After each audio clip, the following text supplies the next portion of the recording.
A execução fiscal é uma espécie de execução por título extrajudicial, né? O título extrajudicial é exatamente o termo de inscrição em dívida ativa que vem materializado na certidão de dívida ativa, na CDA. Só as entidades públicas, em princípio, gozam dessa prerrogativa. Por quê? Porque elas estarão constituindo o seu título executivo unilateralmente.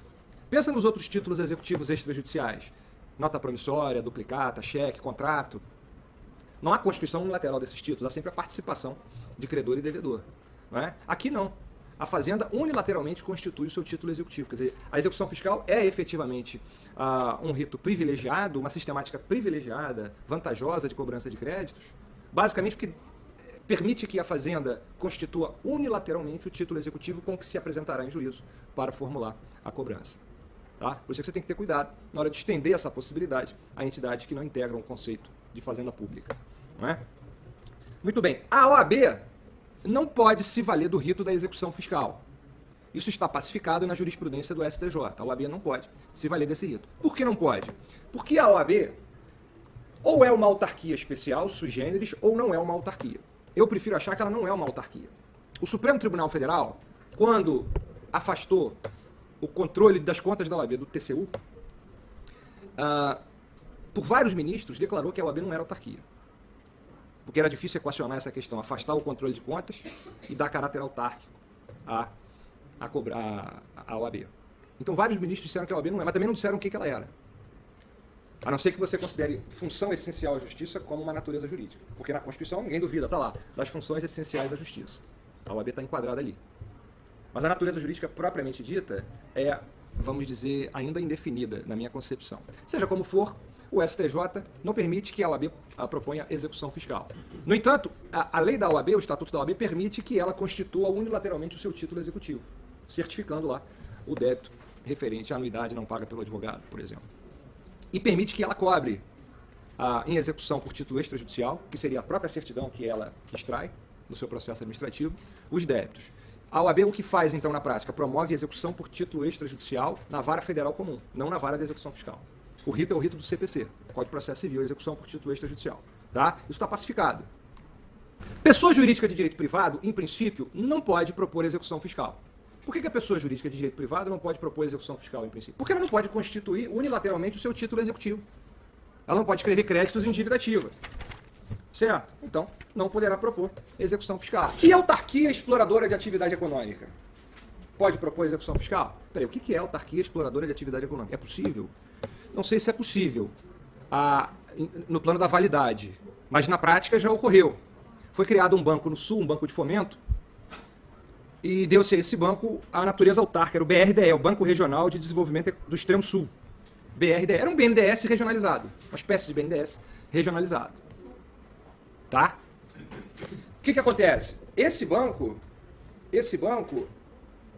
na sua lei de criação, era uma autarquia, mas na sua essência, explorava a atividade econômica. E atividade regida por normas aplicáveis a empreendimentos privados. Por quê? Porque era um banco que emprestava dinheiro a juros, supostamente subsidiados, mas concorria com as demais instituições financeiras nesse mercado. Se você viabiliza que esse banco, por ter forma autárquica, possa inscrever crédito em dívida ativa e cobrá-los via execução fiscal, você está dando a ele uma vantagem que as demais instituições não têm. Ou seja, você está violando o princípio da livre concorrência. Porque quando o Estado explora diretamente a atividade econômica, e se ela não for monopolizada, o Estado se subordina às mesmas regras aplicáveis aos empreendimentos privados. E não pode ter vantagem. Está expresso lá no 173, parágrafo 2º da Constituição, que toca a ordem econômica. Por isso é que, normalmente, quando o Estado explora a atividade econômica, o faz sob a forma de empresa pública ou sociedade de economia mista. Que são empresas privadas, as estatais, né? Mas são empresas privadas. Banco do Brasil, Caixa Econômica Federal, né? Etc. De maneira que o primeiro julgado que a gente tem na folhinha de jurisprudência trata desse caso.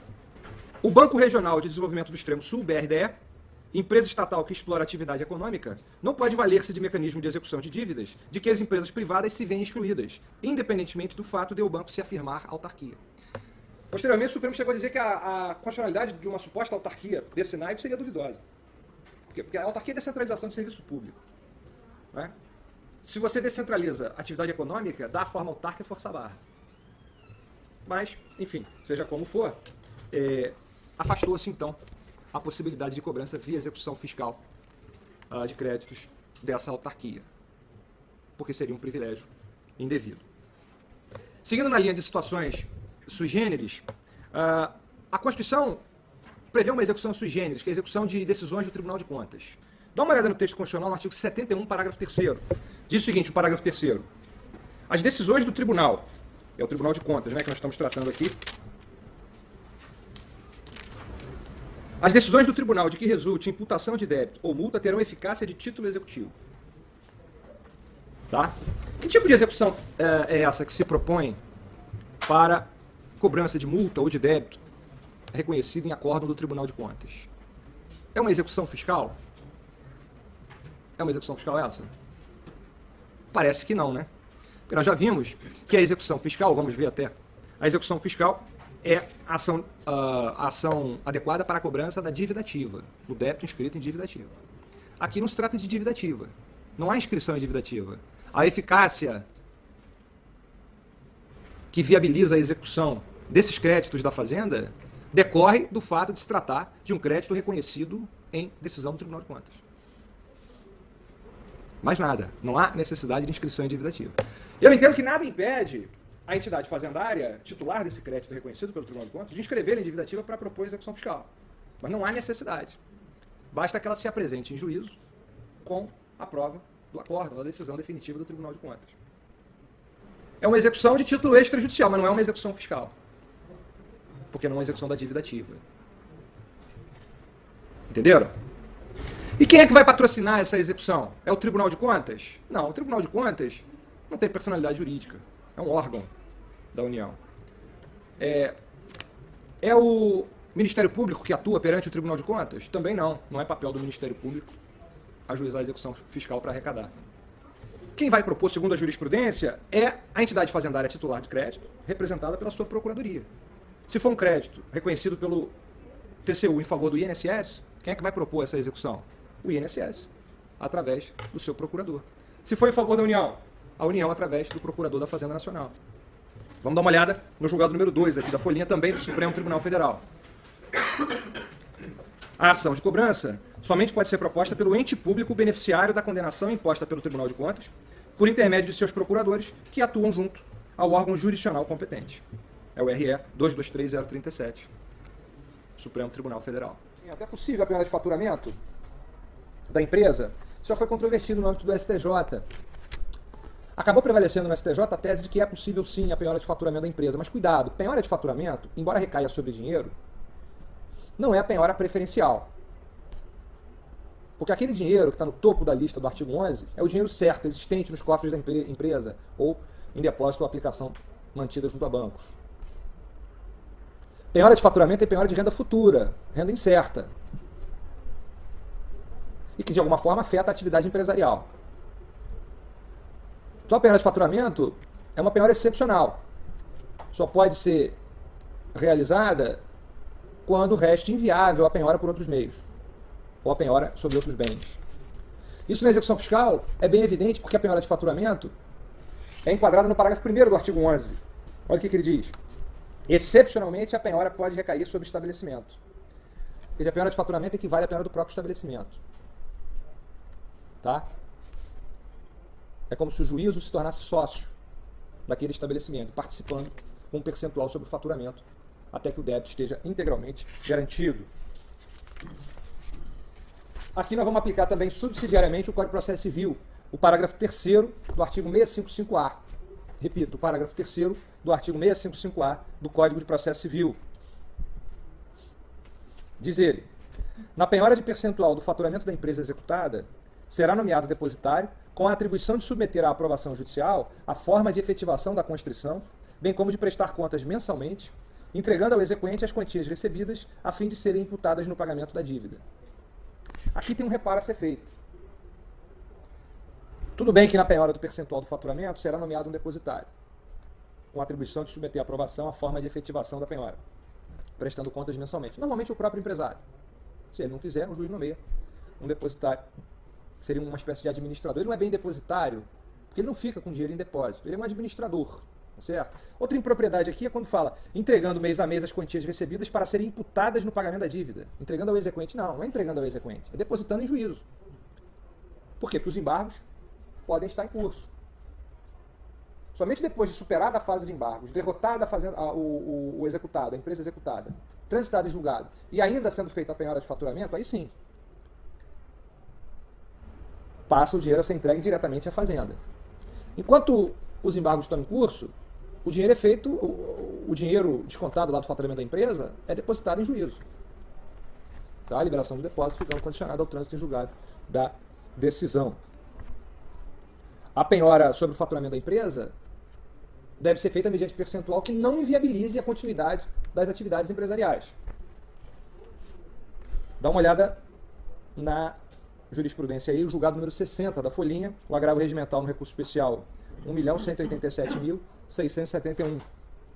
STJ, dizendo o seguinte: a jurisprudência desta Corte é assente quanto à possibilidade de a penhora recair em caráter excepcional sobre o faturamento da empresa, desde que observadas cumulativamente as condições previstas na legislação processual, 655A, parágrafo 3º do CPC, e o percentual fixado não torne inviável o exercício da atividade empresarial.